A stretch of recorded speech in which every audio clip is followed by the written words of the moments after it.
इस मूवी के शुरुआत में हम लोग एक ऐसे आदमी को देखेंगे जिसने कई लोगों से पैसे लिए हैं और जब वो पैसे चुकाने में नाकाम रहता है तब वो अपनी बेटी का सौदा एक आदमी से करता है।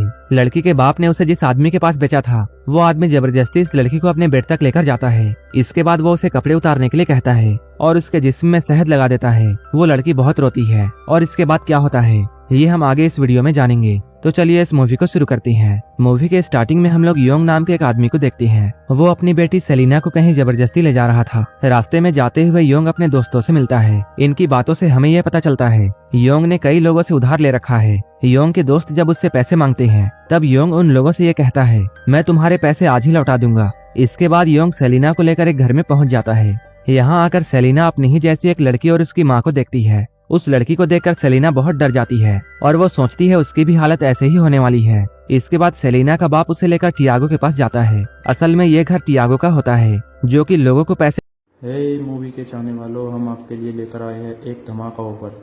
नेटफ्लिक्स और अमेजोन पर भारी भरकम छूट आपके सामने अभी प्लान लिखे हुए हैं। अगर आपको हमारे प्लान चाहिए तो दिए गए व्हाट्सएप नंबर पर कांटेक्ट करें।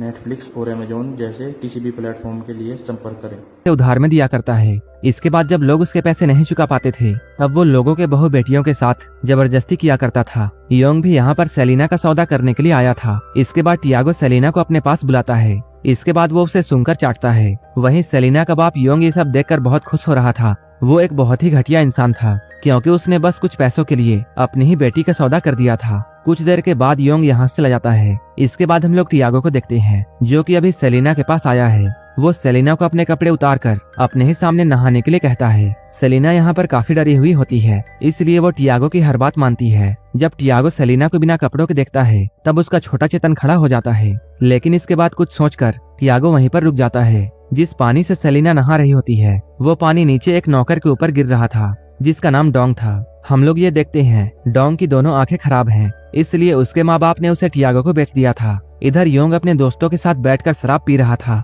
क्योंकि वो अपनी बेटी का सौदा करके बहुत खुश था। इधर हम लोग टियागो को फिर से देखते हैं जो कि सेलिना को अपने पास आने का इशारा करता है, लेकिन सेलिना उसकी बातों को नहीं मानती है। इसके बाद वो सेलिना के पास जाकर जबरदस्ती उसे अपने बिस्तर तक लाता है। वो बगल में रखे हुए शहद को उठाता है और वो सेलिना के जिस्म में लगा देता है और इसके बाद वो सारे शहद को चाट चाट कर खाता है। सेलिना उसे रोकने की कोशिश करती है लेकिन वो उसे नहीं रोक पाती है। इसके बाद टियागो उसके साथ भयंकर घपाघप करता है। टियागो के ऐसा करने की वजह से सेलिना को काफी दर्द होता है क्योंकि ये सेलिना का फर्स्ट टाइम था। अपनी प्यास बुझाने के बाद टियागो वहीं पर सो जाता है। कुछ देर के बाद सेलिना वहाँ से भागकर अपने पिता के पास जाती है, लेकिन योंग सेलिना को घर से बाहर निकालकर दरवाजा बंद कर देता है। ये देखकर सेलिना रोने लगती है और वो ये बात समझ जाती है कि अब उसका इस दुनिया में कोई भी नहीं है क्योंकि उसका अपना बाप एक घटिया इंसान है। इसके बाद वो रोते हुए टियागो के घर में वापस आ जाती है। यहाँ पर वो डोंग को देखती है। वो उसके पास जाकर उसके बारे में पूछती है, लेकिन डोंग उसकी बातों का कोई भी जवाब नहीं देता है। इसके बाद सेलिना ऊपर कमरे में आती है और वो टियागो से थोड़ी दूरी पर सो जाती है। अगली सुबह जब सेलिना सोकर उठती है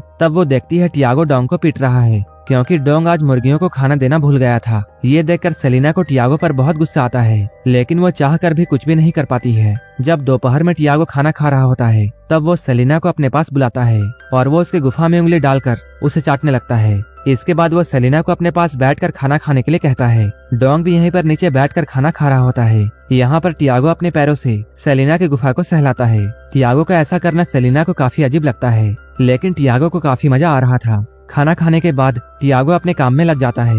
वो लोगों से लिए हुए सोने को पिघलाकर बिस्किट बनाता है क्योंकि उसने लोगों को बेवकूफ बनाकर बहुत सारा सोना इकट्ठा कर लिया था। वहीं दूसरी ओर हम लोग सेलिना और डोंग को देखते हैं। वो दोनों टियागो के खेत में काम कर रहे थे। यहाँ पर डोंग सेलिना को ये बताता है, मैं टियागो का बेटा नहीं हूँ, बल्कि मेरे माँ बाप ने भी कुछ पैसों के लिए मुझे यहाँ बेच दिया था। अगले दिन हम लोग मिरांडा नाम की एक लेडी को देखते हैं जो कि टियागो से मिलने के लिए आई है। वो टियागो को अपने सोने का चैन बेचती है, लेकिन चैन के बदले में टियागो उसे काफी कम पैसे देता है। इतने पैसे मिरांडा के लिए काफी नहीं थे, इसलिए वो अपनी छोटी बेटी का सौदा टियागो से कर लेती है। वहीं सेलिना नीचे खड़ी होकर उनकी सारी बातों को सुनती है। ये सुनकर सेलिना सब कुछ समझ जाती है। वो सोचती है अगर उसने टियागो की बात नहीं मानी तब उसकी हालत भी डोंग की जैसी हो जाएगी और टियागो उसकी जगह किसी और लड़की को रख लेगा। ये सब सोचने के बाद सेलिना टियागो के पास में जाती है और वो उसके साथ मिलकर नहाने लगती है। नहाते हुए ये लोग फिर से इंटीमेट होते हैं। सेलिना के ऐसा करने से टियागो बहुत खुश हो जाता है। इसके बाद वो सेलिना को अपने गोद में बैठाकर उसे घोड़े की सवारी करवाता है।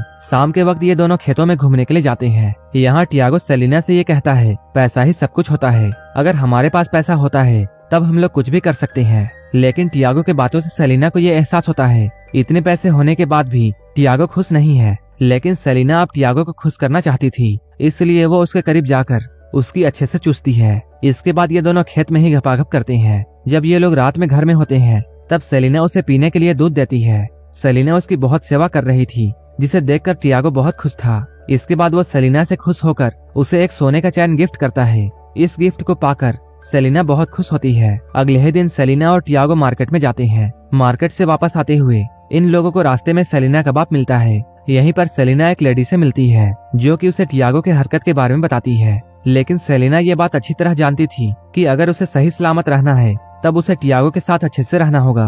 रात में सेलिना नशे में धुत टियागो को किसी तरह पकड़कर बेड तक लाती है। जब टियागो पूरी तरीके से सो जाता है, सेलिना वहाँ पर रखे हुए सोने को देखती है और इसके बाद वो यहाँ से एक चैन चुरा लेती है, क्योंकि ये चैन उसकी माँ की होती है। थोड़ी ही देर बाद सेलिना डोंग के पास आती है। जब सेलिना उसके बारे में फिर से पूछती है तब डोंग उसे बताता है। वो कहता है, एक बार मैंने यहाँ से भागने की कोशिश की थी, लेकिन टियागो के आदमियों ने मुझे पकड़ लिया था। इसके बाद टियागो ने गर्म लोहे से मेरी दोनों आंखें फोड़ दी ताकि मैं दोबारा कभी ना भाग पाऊं। डोंग की हालत तो सेलिना से भी काफी बुरी होती है, इसलिए सेलिना उसे गले लगाकर उसके गम को कम करने की कोशिश करती है, लेकिन डोंग ऐसा करने से डर रहा था। इसके बाद सेलिना उसे अच्छा फील कराने के लिए उसके हाथों को लेकर अपने संतरे पर रखती है और इसके बाद वो डोंग के हाथ को अपने गुफा में लेकर जाती है। इसके बाद सेलिना उसके छोटे चेतन को अनाकोंडा बना देती है। अगले ही दिन हम लोग सेलिना को देखते हैं जो कि कपड़े धोने के लिए नदी में आई है। यहाँ पर वो जोए नाम की एक लड़की से मिलती है। टियागो ने जोए के साथ जो भी किया था उससे जोए पागल हो चुकी थी।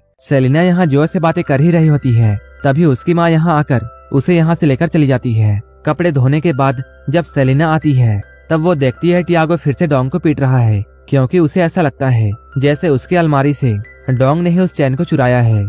ये देखकर सेलिना डोंग को एक धारदार हथियार देती है, क्योंकि वो ऐसा सोचती है रोज रोज पीटने से अच्छा टियागो उसे एक ही बार में मारते। सेलिना की ये बात सुनकर टियागो बहुत हैरान होता है, लेकिन अब सेलिना टियागो को खुश करना चाहती थी, इसलिए वो अपने सारे कपड़े उतारकर टियागो के साथ लेट जाती है और टियागो इसके बाद सेलिना के साथ जबरदस्ती करके अपना सारा गुस्सा उतारता है।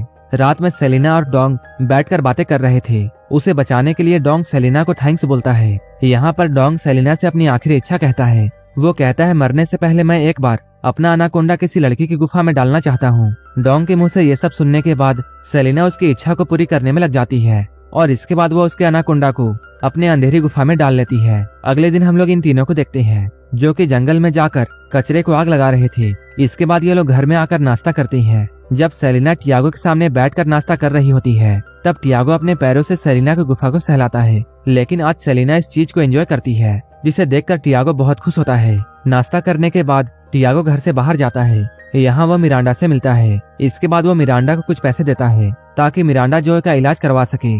कुछ देर के बाद टियागो शराब खाने में जाता है। यहाँ आकर वो बहुत शराब पीता है। वहीं दूसरी ओर हम लोग डोंग और सेलिना को देखते हैं। इधर इन सभी को पीते हुए काफी रात हो जाती है। इसके बाद योंग टियागो को छोड़ने के लिए उसके घर में आता है। रास्ते में जाते हुए टियागो योंग से ये कहता है, सेलिना मेरे साथ बहुत खुश है, वो मेरा बहुत अच्छे से ख्याल रखती है और जल्द ही मैं उसके साथ शादी करने वाला हूँ। यहीं पर योंग टियागो को ये बताता है, सेलिना मेरी बेटी नहीं है, क्योंकि मैं तो एक नामर्द हूँ। वो आगे कहता है, कई सालों पहले मैंने तुमसे उधार लिया था और जब मैं उन पैसों को नहीं चुका पाया तब तुमने मेरी बीवी के साथ जबरदस्ती किया था, जिसके बाद मेरी बीवी को एक बेटी हुई। और क्या तुम्हें ये बात पता है कि सेलिना तुम्हारी ही बेटी है? ये सुनते ही टियागो बहुत शौक होता है, क्योंकि इतने दिनों से वो अपनी ही बेटी के साथ घपाघप कर रहा था। योंग टियागो की हालत देखकर उसका मजाक उड़ाता है और इसके बाद वो टियागो को यहीं पर छोड़कर चला जाता है। इधर हम लोग सेलिना और डोंग को देखते हैं। सेलिना यहाँ पर डोंग के कपड़े उतार रही होती है और इसके बाद जब ये लोग भयंकर घपाघप कर रहे होते हैं, ठीक उसी वक्त टियागो भी यहाँ पहुँच जाता है